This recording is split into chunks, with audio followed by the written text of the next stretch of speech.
नमस्कार दोस्तों, आपका स्वागत है आस्था की कहानियां होसप्पा में, जहां हर कथा में छिपा होता है आस्था, भक्ति और जीवन का संदेश। आप सभी को दीपावली की हार्दिक शुभकामनाएं। दीपावली यानी अंधकार पर प्रकाश की विजय, नकारात्मकता पर सकारात्मकता की जीत और मां लक्ष्मी के आगमन का पावन पर्व। दीपावली का पर्व न केवल धन और समृद्धि का प्रतीक है, बल्कि यह हमारे मन, घर और जीवन को प्रकाश से भर देने का अवसर भी है। कहा गया है, जहां दीप जलता है वहां अंधकार टिक नहीं सकता। इस दिन मां लक्ष्मी, भगवान विष्णु और गणेश जी का पूजन किया जाता है, ताकि हमारे जीवन में स्थायी रूप से सुख, शांति और समृद्धि बनी रहे।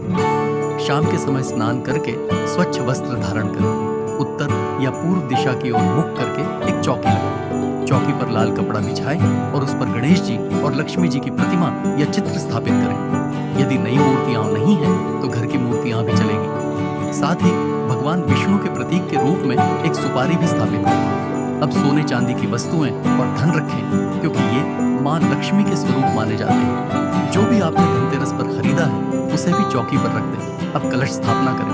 पीतल या तांबे के लोटे में जल और गंगा जल भरें। स्वास्तिक बनाएं, उसमें हल्दी, सुपारी, सिक्का, चावल, लौंग और इलायची डालें। उस पर मौली बांधें और आम या अशोक के पत्तों से सजाएं। फिर उसे चावलों से बने अष्टदल कमल पर स्थापित करें। ऊपर नारियल रखकर कलश पूर्ण करें। यही कलश माता लक्ष्मी का आसन माना जाता है।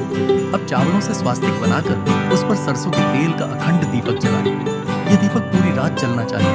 ये लक्ष्मी जी के आगमन का प्रतीक होता है। दीपक जलाकर प्रार्थना करें, हे मां लक्ष्मी, कृपया इस दीप के साथ हमारे घर को भी अपने प्रकाश से आलोकित करें। अब गणेश जी, लक्ष्मी जी, विष्णु जी, सरस्वती माता और कुबेर देव को जल स्नान रूपी अर्घ्य दें। फिर उन्हें मौली, तिलक और पुष्प अर्पित करें। गणेश जी को पीला पुष्प, मां लक्ष्मी को लाल या कमल का फूल चढ़ाएं। फिर हल्दी की गांठ और जनेऊ समर्पित करें। मां लक्ष्मी को कौड़ियां, गोमती चक्र, कमल गट्टे, लक्ष्मी चक्र, सुपारी और हल्दी की गांठ बहुत प्रिय है। ये सब पूजा में अवश्य रखें। सप्तधान यानी 7 प्रकार के अनाज, गेहूं, चना, मूंग, चावल, जौ, बाजरा, धनिया समर्पित करें। ये शुभता और अन्न समृद्धि का प्रतीक है। और मां को भोग लगाएं। लड्डू, खील बतासे, मिठाई और रतुफल। खील बतासा विशेष रूप से मां लक्ष्मी को अत्यंत प्रिय है। 2 पान के पत्तों पर भोग रखकर मां को अर्पित करें और जल व दक्षिणा समर्पित करें।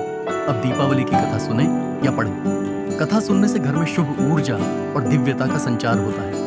कथा के बाद खील बतासे लक्ष्मी जी के चरणों में अर्पित करें। अब मिट्टी के दिए जलाएं, सरसों के तेल से, और घर के हर कोने में रखें। दीपों की रोशनी केवल घर को नहीं, आत्मा को भी प्रकाशित करती है। अब धूप दिखाएं और मां लक्ष्मी व भगवान गणेश की आरती करें। जय लक्ष्मी माता, जय गणेश देवा गाते हुए प्रेम पूर्वक आरती करें। पूजा के अंत में मां लक्ष्मी का बीज मंत्र जाप करें। एयूएम ह्रीं श्रीं लक्ष्म्याय नमः 108 बार जप करने से धन, सौभाग्य और सुख की प्राप्ति होती है। अब खील या धान लेकर माता पर अर्पित करें। ये लक्ष्मी वर्षा का प्रतीक है। पूरी परिवार के साथ ये करें ताकि सभी पर कृपा बनी रहे। पूजा पूर्ण होने के बाद लाल कपड़े में मां की प्रिय वस्तुएं रखें। कौड़ी, गोमती चक्र, कमल गट्टे, सुपारी, हल्दी की गांठ, चांदी या 1 रुपए का सिक्का। बीज मंत्र बोलते हुए गांठ बांधें और इस लक्ष्मी पोटली को तिजोरी में रख दें। अगले साल दीपावली पर पोटली की पुरानी सामग्री विसर्जित करें और नई बनाएं। इससे धन और सौभाग्य का प्रवाह बना रहता है। पूजा के बाद परिवार के साथ दीप जलाकर प्रसाद बांटें, बच्चों को मिठाई दें और घर में खुशियां मनाएं। यदि आपको ये वीडियो पसंद आया हो तो इसे लाइक करें, जय मां लक्ष्मी कमेंट करें और इसे हर सनातनी भाई बहन तक जरूर पहुंचाएं। आस्था की कहानियां को सब्सक्राइब करें ताकि हर पर्व, व्रत, कथा और पूजा की संपूर्ण जानकारी आपको मिलती रहे। जय मां लक्ष्मी, शुभ दीपावली।